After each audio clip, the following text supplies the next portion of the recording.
The creative team behind 2013's Beware the Batman were very open about the fact that they wanted to use some lesser-known, obscure Batman villains, rather than doing another version of the Joker, Catwoman or the Riddler.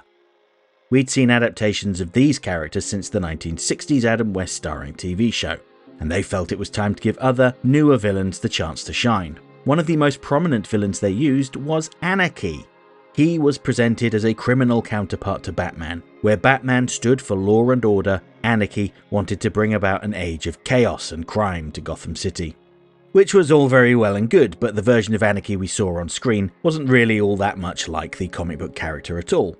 Some people have even gone as far as describing him as a 2-bit Joker substitute, which I don't agree with, but I'll get to that shortly.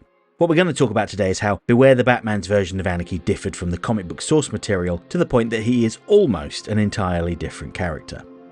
One of the most important things to note about this version of Anarchy is that he was not at all politically motivated. He was someone who decided to match wits with Batman and stand for the opposite of what Batman stood for.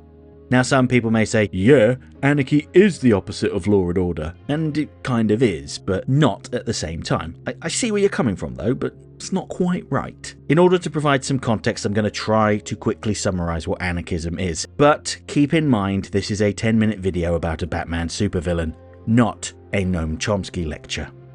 Some people got way too animated when I lightly touched upon this in my video about the Batman Beyond villain Mad Stan, which I have linked to in the info button and in this video's description, if you're at all interested in learning more about him.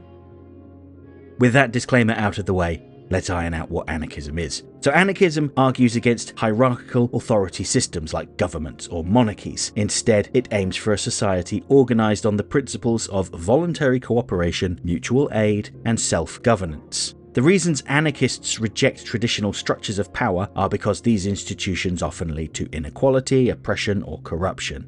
Instead, they promote decentralized decision-making, where individuals or small communities work together to meet their needs without coercion or domination. Now, all of this sounds quite nice on paper. The issue is that there are lots of different, sometimes incompatible ideas on how a stateless society could function, and to me, I doubt we'll ever reach a state where we're all on the same page, regardless of how awful life becomes. We can't even get people to agree on whether Die Hard is a Christmas movie or not, and it totally is. It takes place on Christmas Eve. So the chances of all 8 billion plus of us getting on the same page are kinda slim. It is also worth noting that anarchists share some basic ideals with libertarians, who are also against centralised government. However, where anarchists put the needs of the community first, libertarians put the needs of the individual first, and their economic views are pretty much the opposite, but I don't want to open that can of worms today. With that segment out of the way, let's talk about the comic book version of Anarchy, who debuted in 1989's Detective Comics 608. He was a vigilante that wore a golden, emotionless mask and a large red gown and hat. His primary weapons were a cattle prod-like staff and explosives. And he was out to punish the corrupt individuals and politicians of Gotham City. And he selected his targets based on stories that appeared in the newspapers, which made it fairly straightforward for Batman to figure out who his next targets were going to be. His unique twist, however, was that he was a child named Lonnie Mitchin, pretending to be an adult. There was an awkward moment where Batman hit him and realised that he must be a child, because Batman knows what it's like to hit kids apparently. After his first defeat, Anarchy became more of a foe for Tim Drake, given that they were close to the same age. I suppose once Batman had knowledge that Anarchy was a minor, he wouldn't really be able to justify socking him in the face to stop his schemes. But that was something Robin didn't have to worry about, so I suppose he does have his uses. Despite being a vigilante, Batman is very much in support of society's social system. He is, after all, a billionaire, one of the elites that can influence the lawmakers. He upholds the rules of our society, doing what the police cannot, or sometimes will not. Batman protects the status quo and promotes the idea of traditional justice. That's not to say that he can't be critical of the systems. After all, if they were perfect, he wouldn't need to exist. But he reinforces the establishment.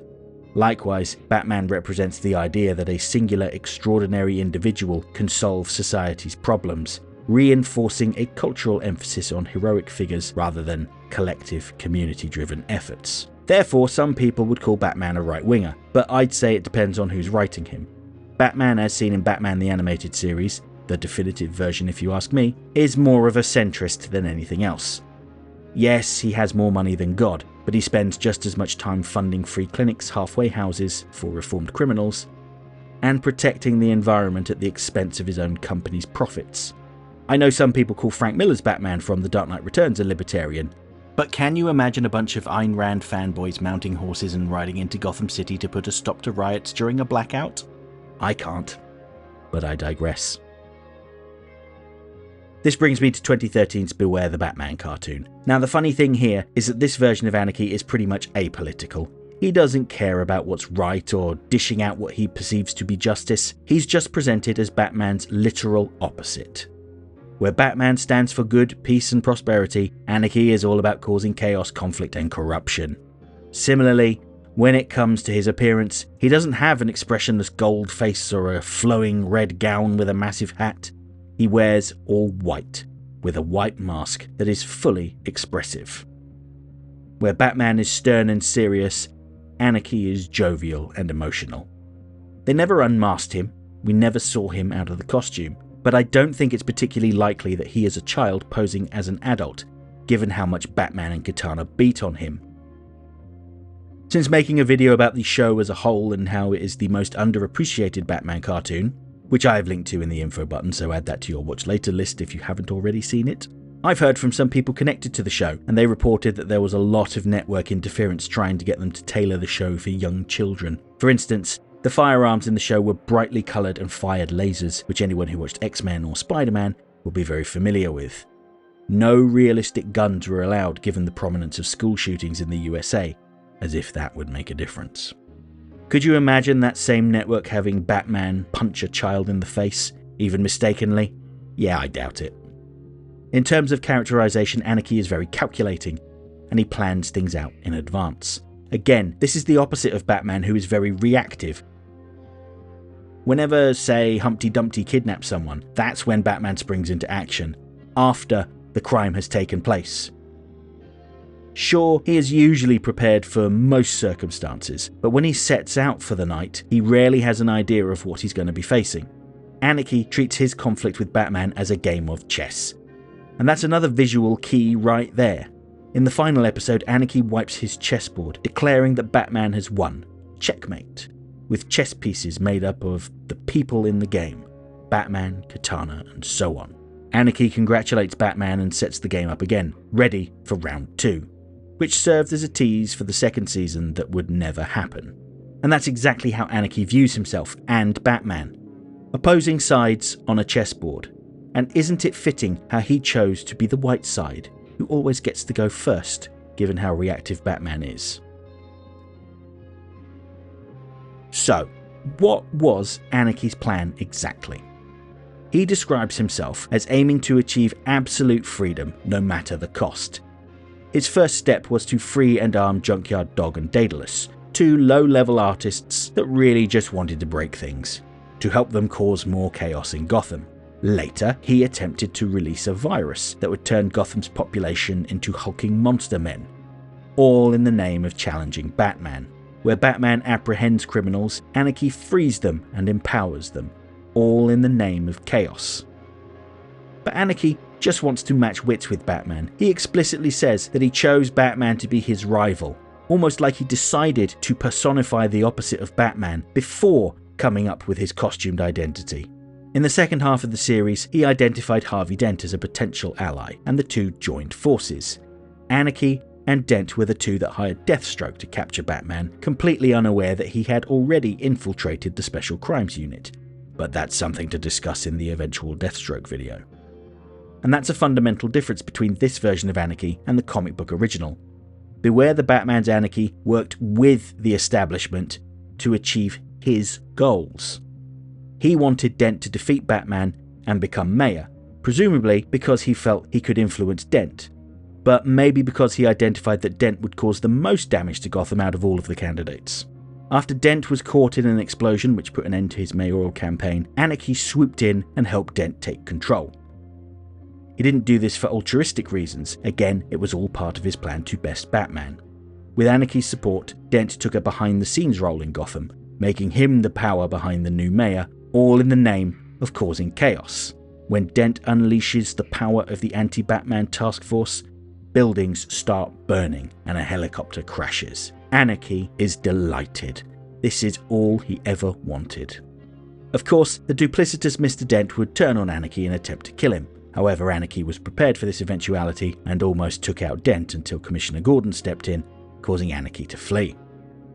Which was basically his final appearance beyond that little teaser for the never-to-be Season 2 at the very end of the episode. One of the things that I have seen a lot of people say is that this version of Anarchy was a stand-in for the Joker. Now, I can sort of understand where they're coming from, but I don't think they're that similar outside of the white, expressive face.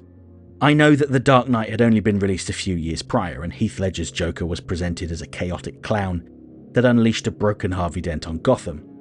But his whole belief was that everyone was the same as him deep down, that he wasn't a freak. It was all about validating himself because of his insecurities. Anarchy, meanwhile, comes across as someone who is bored and wants a challenge. He doesn't even believe half the things he's saying, otherwise he wouldn't work with someone like Harvey Dent, someone who represents order no matter the cost.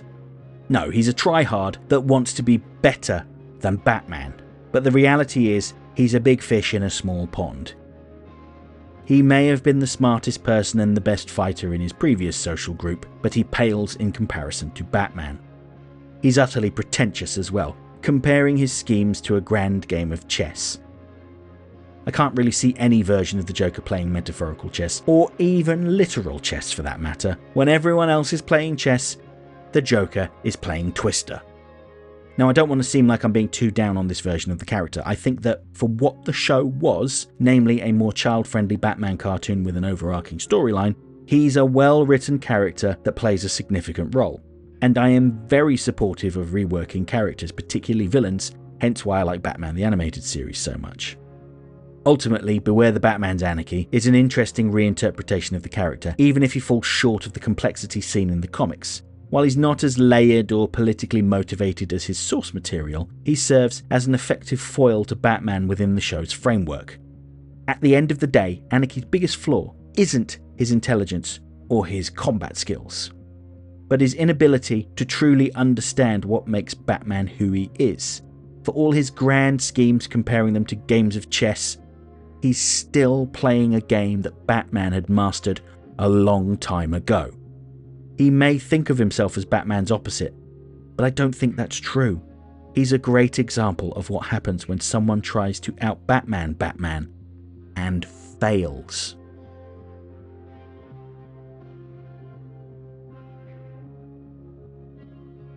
Okay, that's it for this week's essay. If you liked the video, don't forget to like, share, subscribe, leave a comment, tell all your friends about me.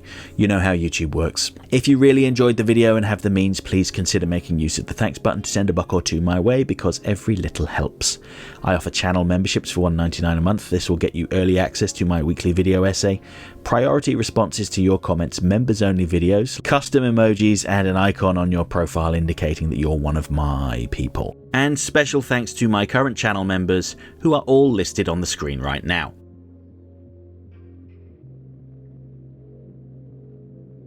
Next time.